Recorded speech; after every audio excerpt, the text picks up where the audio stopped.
This is the March meeting of the Fiscal and Economic Issues. Is that if everybody took the kind of steps that Illinois and California and New York are taking, we could crush the spread of this within about 5 to 6 weeks. And cut way back on the number of new cases, which would probably allow us to relax some restrictions and get back closer to a normal life. Obviously, we've had two things that have passed so far in terms of government fiscal, stimulus. One covered testing for the most part. Second, and we'll cover that later. And then the other was more in terms of immediate help for unemployment benefits and things like that. But those are about $120 billion in spending. People are now debating a $1 to $2 trillion in spending additionally. But I would note that the monthly February reports and even the monthly March reports will be pre-crisis for the most part. So let's look at just slide 5, the next slide. What was the report for February jobs? Really good, plus 273,000 versus January. But that was as of the weeks it contains February 12th. So it is ancient history as we look at, what we're seeing in the news about all the layoffs. If we go to the next slide, we see again, unemployment rates were low. 3.5% on the U3. Again, these were middle of February rates. The report for March coming out at the beginning of April is going to be middle of March reports. So it won't really reflect the downturn either. What does come up faster is new filings for unemployment, because that only lags a week. So this past Thursday, we got results for how many new unemployment filings there were the prior week. And that's the next slide here. It looks like it shot up, and it did versus on this graph scale, but anything under 300 historically was a pretty darn good number. So if all we had was the 281 and it stayed there, no one would panic. I mean, the unemployment rate was coming down when that number was over 300 coming out of the Great Recession. So put a little, if we look at the next slide, we can see that most of the last 40 years, we had over 300,000 new filings every week. The big thing is there were a lot of people laid off last week. And so this Thursday, we expect to see a huge spike. Goldman Sachs expects to see 2.5 million people. So it's going to be a big, big number. And that's where we'll start to see the impact of the recession or the downturn. I don't want to call it a recession yet. The impact of the downturn in the official numbers in a big way.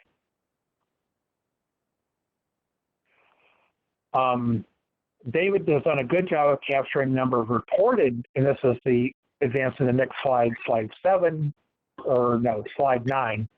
The reported cases, but again, that's with the caveat that this was 2 days ago, and reported cases isn't all the cases.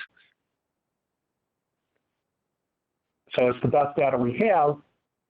Understand it's not that great.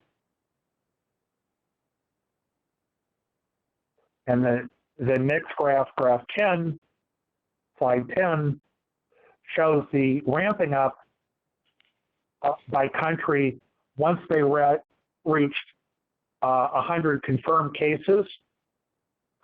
So how they've grown since then. So the start date isn't a calendar date; it's the number of days since the 100th case. And we can see where Hong Kong and Singapore and Japan have kept to fairly low numbers. South Korea went up at a fairly rapid rate and then has leveled off. And a lot of other countries still seem to be ramp up. China went up very quickly, but it's tended to level off here. They had a day last week where they had no new cases. I don't know whether that's real or they just didn't bother testing anybody.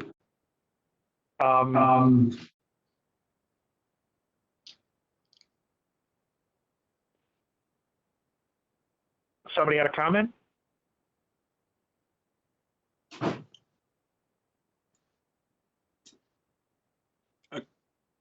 Carl, a quick comment is there's 378,000 confirmed right now, and the U.S. is got 43,667 confirmed. So it really is ramping up. Yeah. Yeah, I got a comment.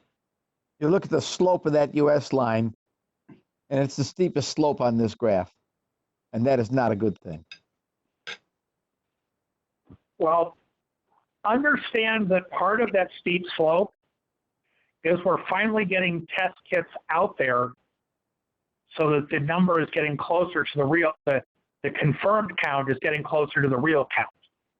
And also, one of the reasons why you see the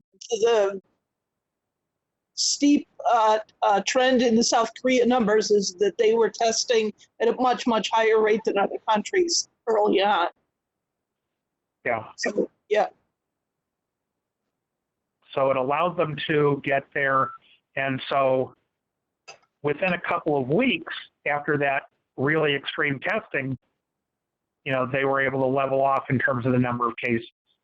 Well, yeah, but you see what South Korea did is they were able to test early enough to isolate cases and trace contacts and isolate people and really control the spread of the disease. We're beyond that. Yeah. We and cannot also, do that. The one place where they weren't able to do it was isolated to Daegu and was centered around one church. And that's since been basically fixed in terms of testing that population. Sure, but the point is that with the early testing, South Korea has been able to control the virus without the kind of business shutdown or social distancing that we're doing. And the cat's out of the bag here. We that won't work for us anymore. Actually, South Korea did implement some pretty heavy-duty social distancing. My brother was actually working in Daegu when that happened, and he's now basically unemployed, as is pretty much everybody who works for schools. They haven't. They're still in a lot of places in Korea. They're still doing social distancing. Thank you for that info. Yeah. Okay, thanks. So, I mean, what I've seen, what we're trying to do, and let's go to slide 11, and probably a lot of you have seen a version of this. What we're trying to do is slow down the number of cases, and maybe, you know, in addition to slowing down how quickly we get cases, reduce the total number of cases.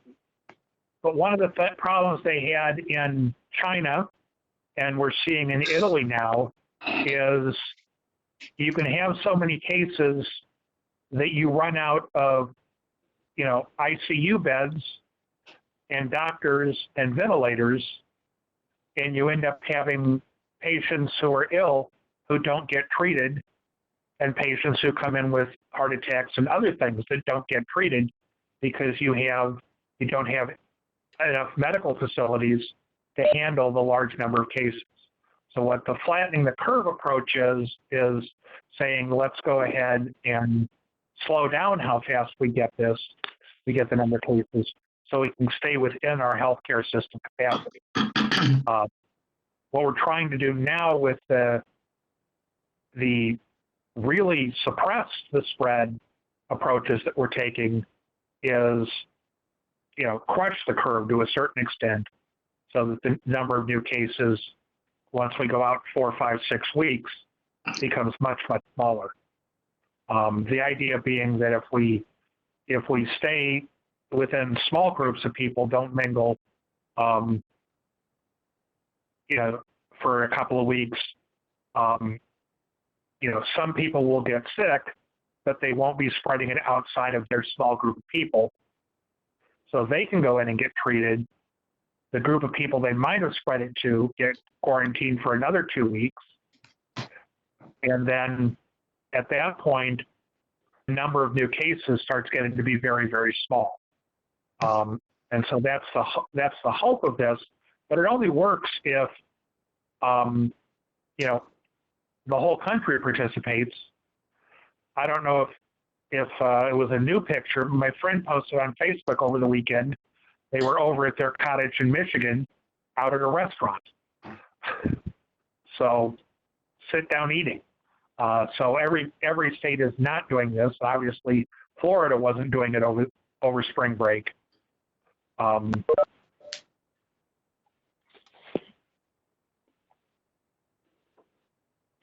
So going on to slide 12, talking about North Korea, and I think a lot of people, we've covered this already. I mean, South Korea, not North, I'm sorry. South Korea did a lot of testing, isolated the cases they had, and have kept things under control. Slide 13, we've got, you know, stock market down, which affects, you know, the well-off who own most of the stocks.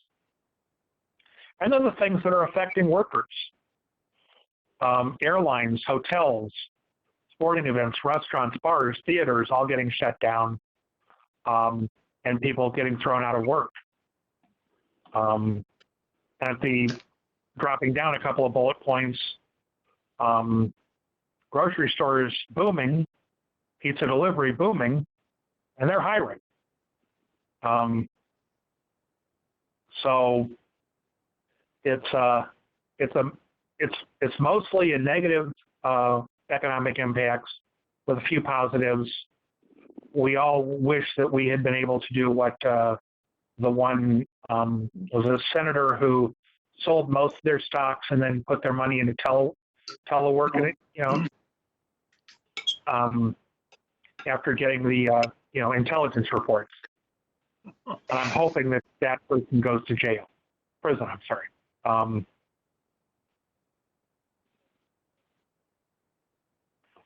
Obviously, the sectors that are impacted big: restaurants and bars, hotels, performing arts, the NCAA tournament,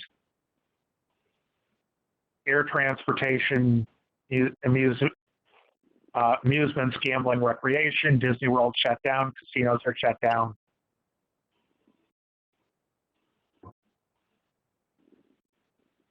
So what are the consumer impacts? On slide 15, millions are losing income from job losses or reduced hours compensation. Thousands are incurring healthcare costs for testing and treatment.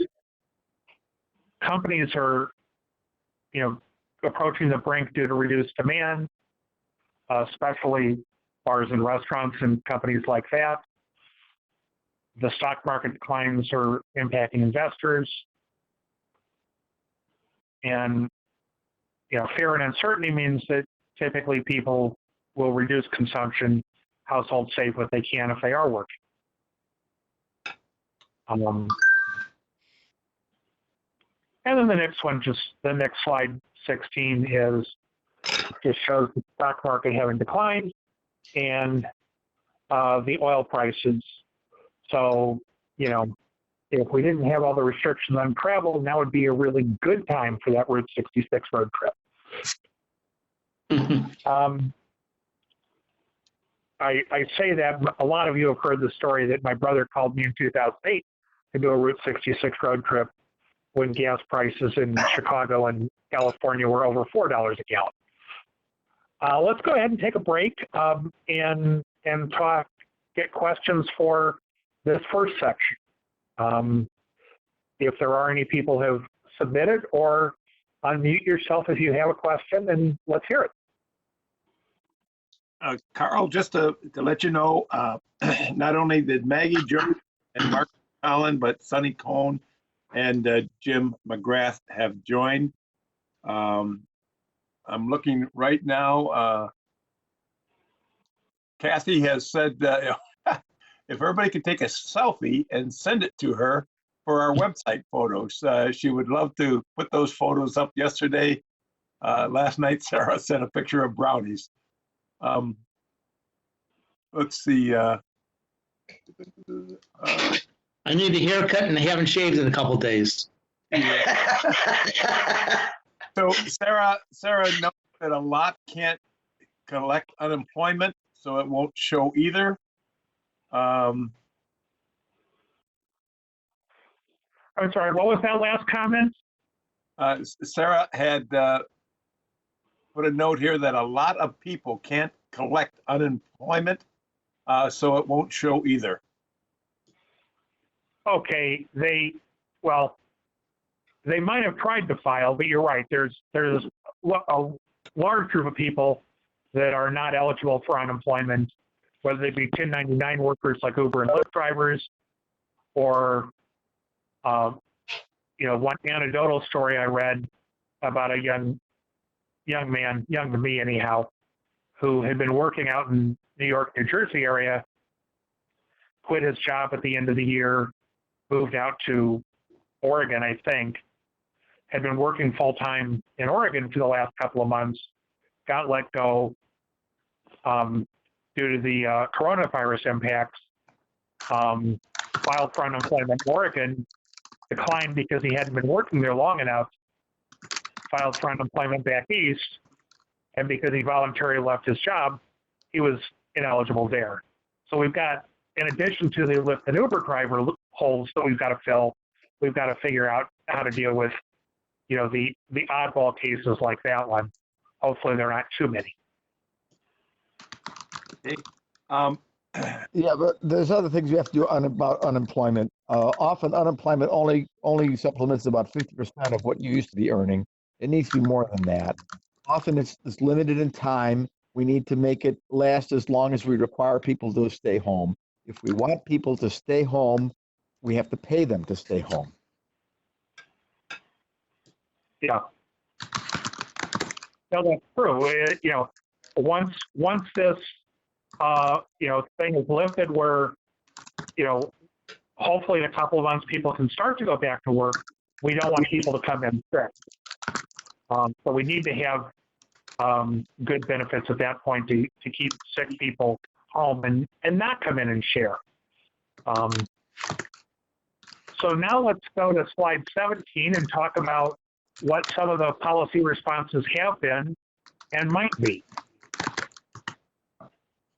Unless there are more questions on the first section.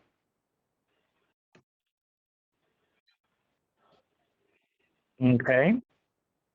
Slide 18. What we're talking about, strengthen the safety net.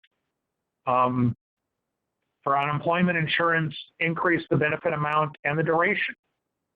Extend it to contract 1099 workers. Make food stamps, more people eligible for food stamps who need it, who might not qualify for unemployment. Expand Medicaid, do something for the people who are in states that didn't expand it under the ACA so that they can get health care if they're not working.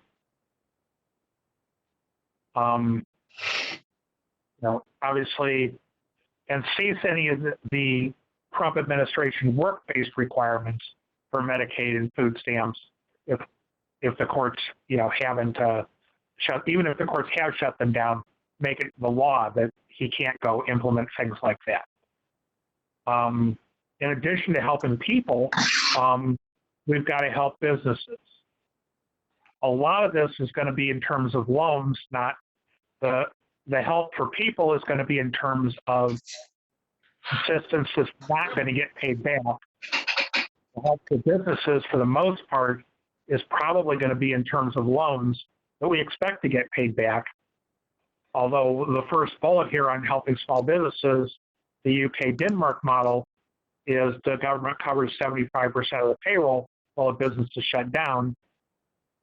So that is an expense, not a loan. On the other hand, that's a balance against having a person go on unemployment, because this way the person sticks around, and if when the business can crank back up in a couple of months, the employees will still be there so the business can be productive sooner than having to train new employees. But generally, we're looking at loans to cover costs and the direct payments to the workers by the federal government to handle the workers. They're talking bailouts of some larger enterprises via loan, depending on whether you're talking about the Republicans, the Democrats, the restrictions we want to put on those kinds of loans. But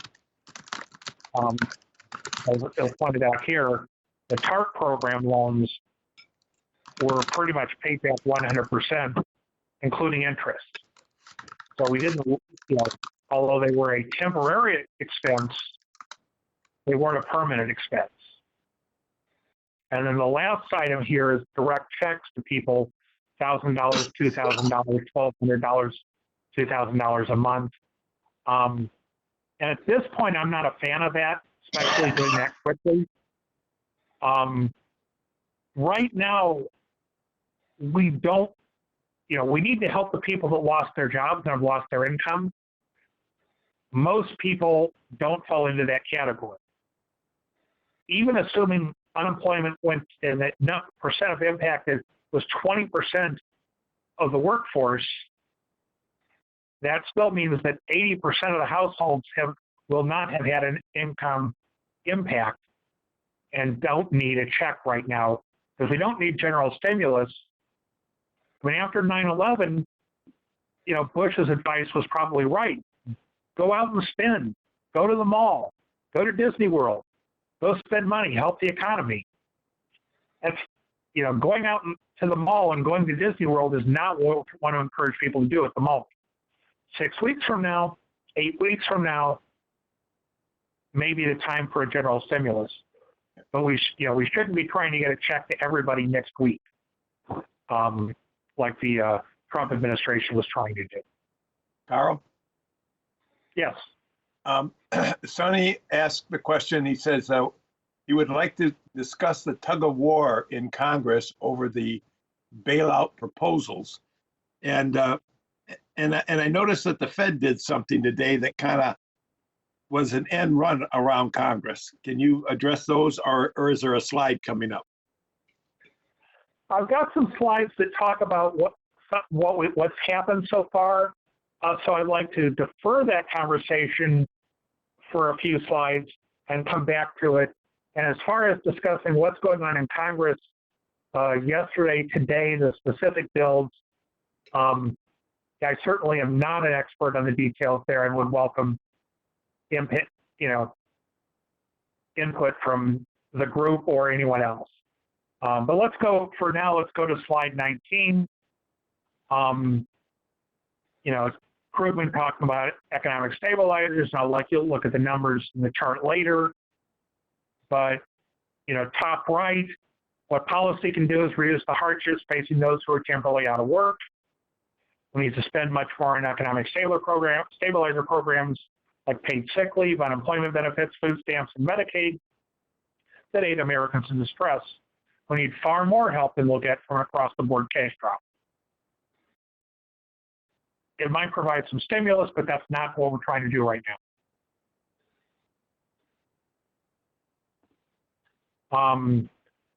Going to the next slide, what has been the federal government response? Health and Human Services declared an public health emergency January 31st. World Health Organization declared the outbreak a worldwide pandemic on March 11th. Trump declared a national emergency on March 13th. We don't have dates on these last two acts, which I believe both got signed into law last week. And we'll cover these in more detail. All of these. The first, again, was the preparedness, vaccine research, medical supplies, testing. The next was some assistance to people who've lost work or having to stay out because they're sick. So let's go to slide 21. What was that first bill for $8.3 billion? Provided money to Health and Human within Health and Human Services to the FDA, Centers for Disease Control and Prevention, National Institute of Health, Public Health and Social Services Emergency Fund, some supplemental appropriations. But basically, it's for the bullet points at the bottom: developing, manufacturing, procuring vaccines and other medical supplies, with the understanding that vaccines are probably no earlier than 12 months away, but probably sometime in the 12 to 18 month time frame. So at that point, we can get everybody vaccinated and stop this, hopefully, if we get a working vaccine. Grants for state, local, and tribal public health agencies, a lot of that for testing, loans for some small businesses, evacuations for State Department employees and other people overseas. I don't know whether it covered the,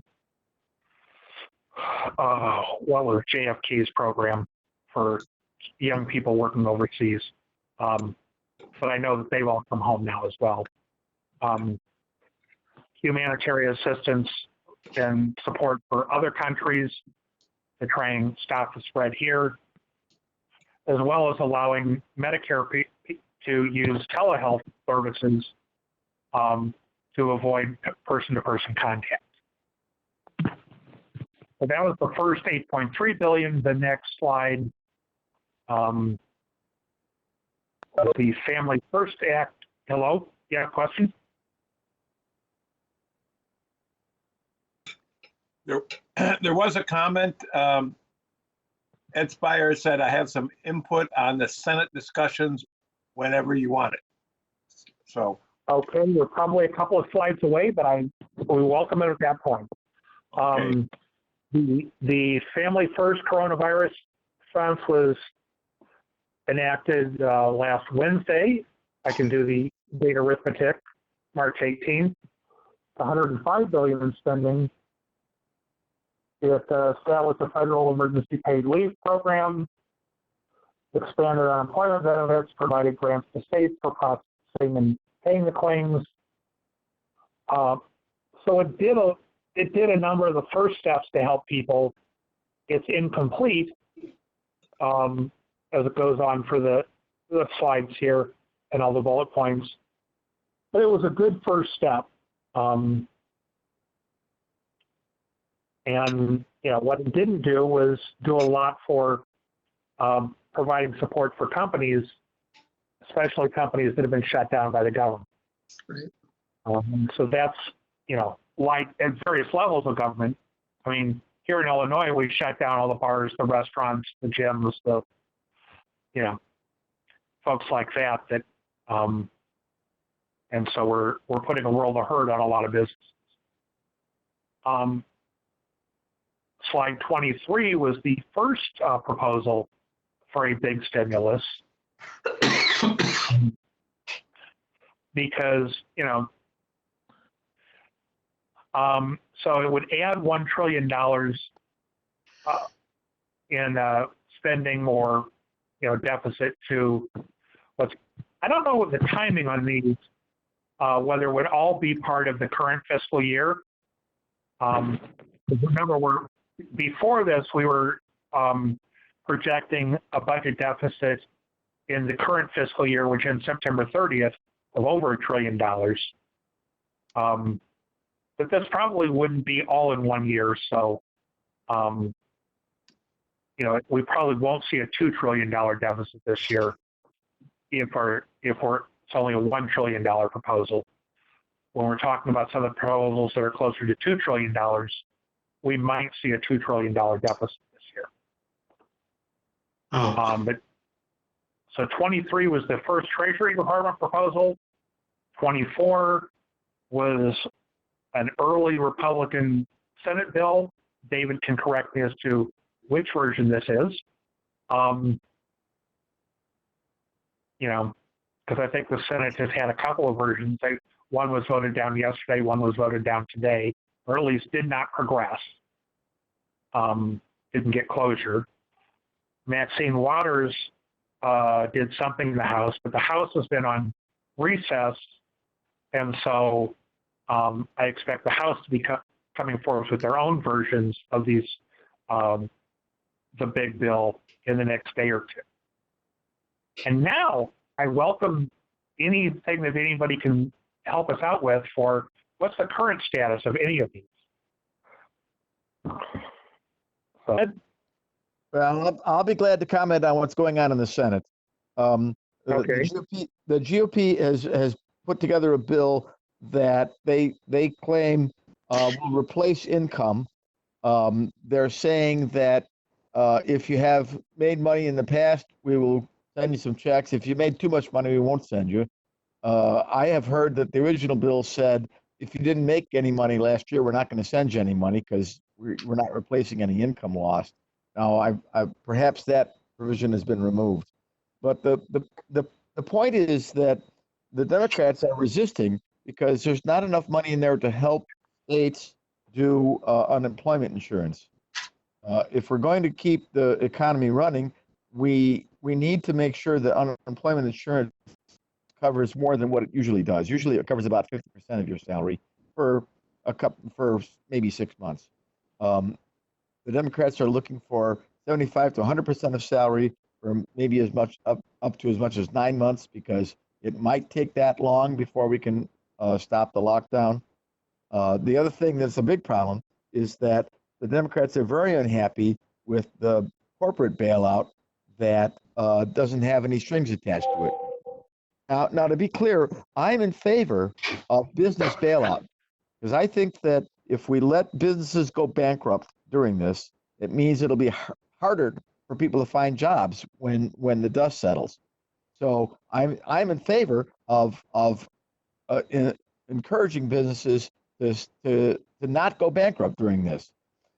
But in the past we've given money to businesses and they've used it for stock buybacks and executive compensation, and they haven't used it for growth.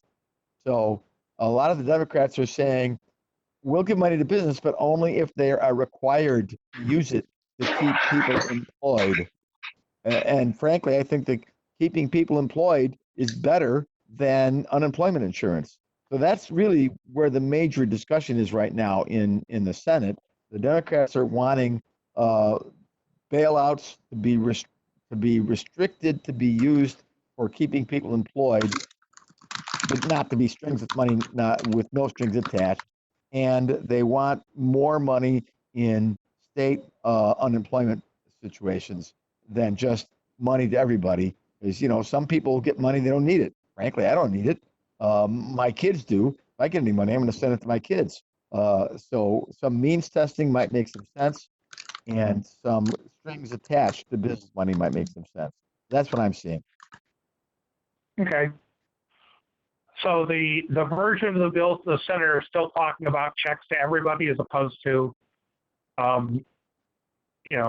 checks to, as opposed to focusing on the people who've lost income.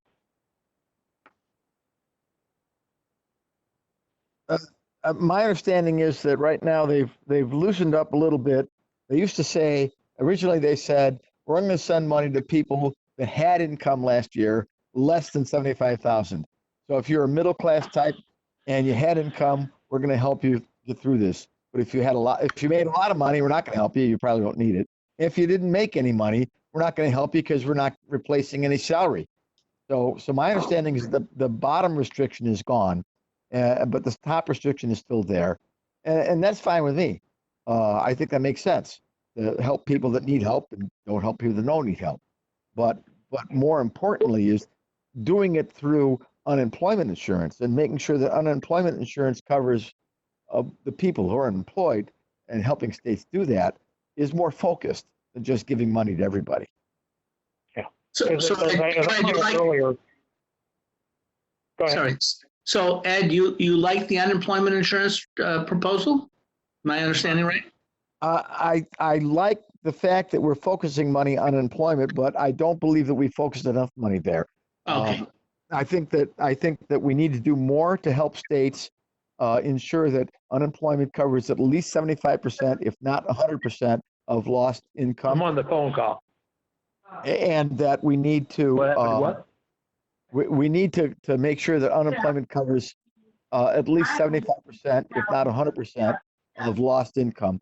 And we need to not time limit it And then there's been discussions about other restrictions, how you don't qualify for this, that, or the other reason. We have to lighten that stuff up too. Okay. So, and frankly, I like support the business even more, because that way jobs will be there when the doubles. But we don't have a tradition of doing that. And sometimes it hasn't worked out well in the past. And I bet we're not going to do as much of that as we should. So let me ask this question, if I may jump in for a second. That is, so would you feel that, we always can't get exactly what we want? Do you think that the proposals that are being proposed by the Republican, by the Senate administration the Democrats should fold and go with it?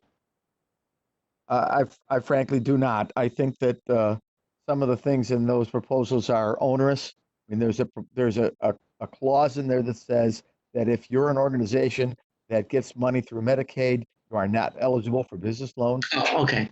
Why would they do that? I mean, there's some things in there that need to be negotiated, and the Senate needs to stop yelling at one another and honestly negotiate those things. Okay. Thank you.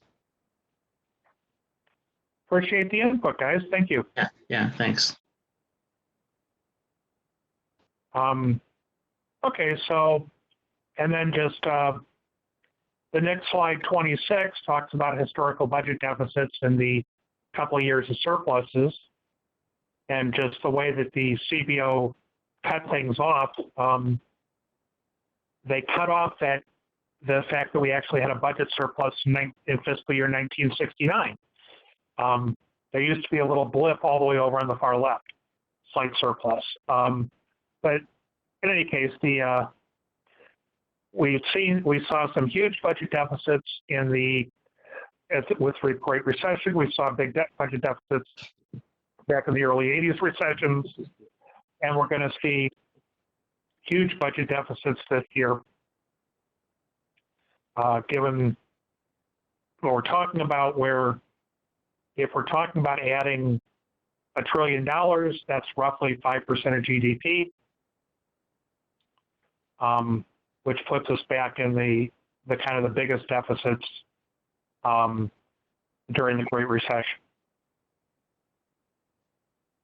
And if we go to slide 27, we see that the next area is monetary policy. But before we go there, does anybody have any other questions, comments, discussion, whatever, about the first couple of sections?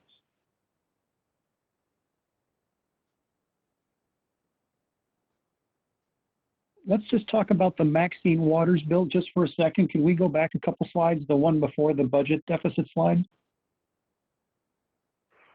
So that's slide 25. Yeah. And just to mention that the amount of money that you're talking about and the scale of it and sort of a different strategy that Waters is proposing. I don't know if the Democratic proposal is going to look more like this, but she's talking about essentially crediting bank accounts. The Fed, whether there's different mechanisms for the Fed to do this, but really putting money directly into bank accounts and sustaining it, meaning per month, not one time. Also, stopping things like mortgages, any kind of credit that you pay on a monthly basis, to stop that and have the government make the creditors whole for that, essentially to suspend, mortgages, all those different items. And there's a few other items that she's got on the list, but just to give you a sense of the other kinds of ideas that are floating around, much larger amounts of money going to individuals, and then also some innovation in terms of how they get the money there, whether that's, transferred right to your bank account. The IRS apparently has all of the check information. They know your bank accounts, but also they know your address and where the check can be sent. Whereas our banks actually know who their current bank account holders are, obviously, and the banks can tell the government which accounts, they can cancel out the ones that have, if you've got 3 different accounts at your bank, they can tell it's just one person and get one of those accounts debited or credited for you. So there are different ways they're talking about mechanically doing this, but the scale of the check the amount of payment is way higher under this sort of an idea. It'll be interesting to see what the Democrats end up proposing. Because so far in the Senate, we've seen the Republican proposals without negotiating with the Democrats before they put forth their bills. So we'll see what happens going forward. Hopefully we can get the assistance for, additional assistance for people who've lost their jobs and lost their income, and some early assistance for businesses, and then worry about some of the other items. It doesn't all have to be one big bill, omnibus bill. Right. If we can't No, agree on that's a good everything, point. we can't move it. That's a good point. Doesn't have to be one bill. Yeah, it is. There was this idea that, okay, after you do the stimulus, that's your one shot that you could have back in 2008 and 9, early 2009. And this one is one where the expectation is that we may need more than one. And I think that's a big leap, actually, to make sure people think that way, which is good. Well, again, I don't know, going back to the beginning of this thing, how quickly can we shut down the spread of the virus? How long are we going to have to suppress the economy? Can we ease up on restrictions in a couple of months? Or are we stuck with having a suppressed economy for the next 12 to 18 months? And if you don't know the answer to those questions, I don't think you can write a bill that really covers all the possibilities. Hey, Carl? Carl, Yes. Jim McGrath has been trying to make a comment. I think we had him on mute. That's Stan, Jim.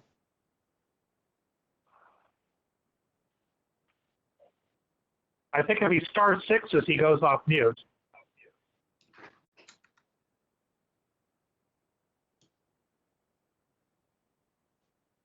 Jim? Can you hear me now? Yes, we can. Okay, there we go. Yeah, what was I going to say? Gosh, I tell you what, what I was going to say is like 5 slides back. So let's just keep going. I'll mute myself. Bill. Okay. And again, Jim, if we mute you, you can always come back by doing *6 and unmute yourself, I think, unless some people are getting really controlling on the administrator side. And our purpose in stopping in each section is to go back if we need to. So don't be shy about going back a few slides if you have a comment. So if you want to do that, go ahead. Tell Bill or tell us what slide number you'd like to see, and we can cover it. I can't remember slide number. Let's just go on. Okay. All right. And let us know later. We'll talk at the end as well.